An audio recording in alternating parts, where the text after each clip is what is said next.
in downtown Indianapolis, a city that has thrived from its industries for over a century. These human activities have brought progress to the city, but as in many other places, it has also had an impact on the earth. It's in this context that a family has been pioneering protection for the environment for 25 years, and their work is now known all over the US. Let's listen to the story.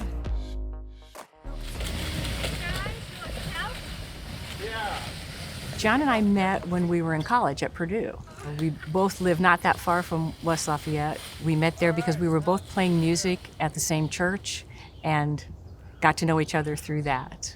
And then I began to hear John talk about geology, and so I knew he had a real interest in the earth, and I had a big interest in nature. We did not think we would start a company. It was one of those things that just kind of gradually happened. John saw things that he would do differently at the company that he was at, and at the same time, the Focolare was talking about this opportunity to start businesses that would be for the owners, as well as for the community, as well as for the world. And I remember John saying, I wonder who should do this. It's such a great idea. And gradually we began to think, maybe it's us, maybe it's us. Hey, Chandra, how you doing? Good. How are you today, John? Good. Can I have I was born in a small town in Indiana, and I used to go back in my backyard and dig holes in the yard looking for buried treasure, and I would bring that to my mom, and she would always be amazed. Oh my gosh, that's beautiful. I wanted to be an archaeologist, in fact, when I was growing up, and I was inspired by this movie, Jules Verne, Journey to the Center of the Earth. Went into the interior of the earth. So it just really piqued my interest in the earth. And so when I got to college, that kind of stayed with me. And I was in engineering, but I wanted to do something also related to the earth. At the beginning of my engineering practice, I suddenly realized, wow, this is something I can really do that positively impacts, how people live. And so that's what started it. Those first projects where I was successful too. I was able to do something positive and something good came from it. The red means lots of pollution in the groundwater. And it's flowing. Mundell and Associates is an earth and environmental consulting firm.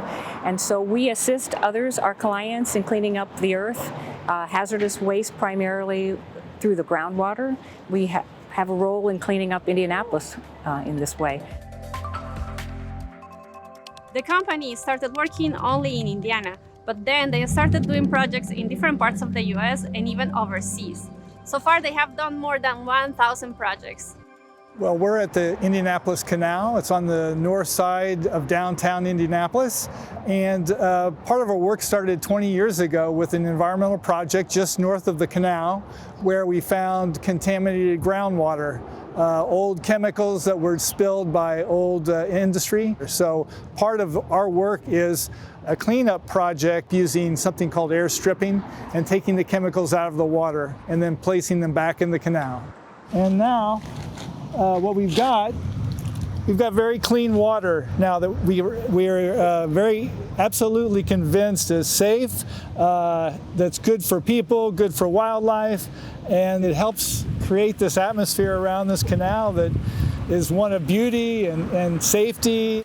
Really, the story of Mundell and Associates is all about revitalizing Indianapolis and taking that land and refurbishing it, making it useful again and cleaning it up so that the next generation can use the land. All right. Things are really bad, to be honest with you, and it's a serious thing that not everyone's paying attention to. And so to really find that vocation, to live out this idea of a united world, that we're all connected, that what I do does matter where I am. Part of the problem that we're trying to solve is this disconnectedness. And so this striving for unity and building bridges between cultures and people who don't have and people who do have is, in my view, the solution to the whole thing. All that mattered all along, all we have that carries on is how we love. I would say making these choices added a very a richness and a fullness to our lives. And there's things that you give up in order to dedicate your life to this kind of thing. And we don't have regrets. We see where we could have done this, we could have done that, but you make choices and you find that there's good in all of them, but we really feel good about the way we've lived and continue to live. It's not over, this life, yeah.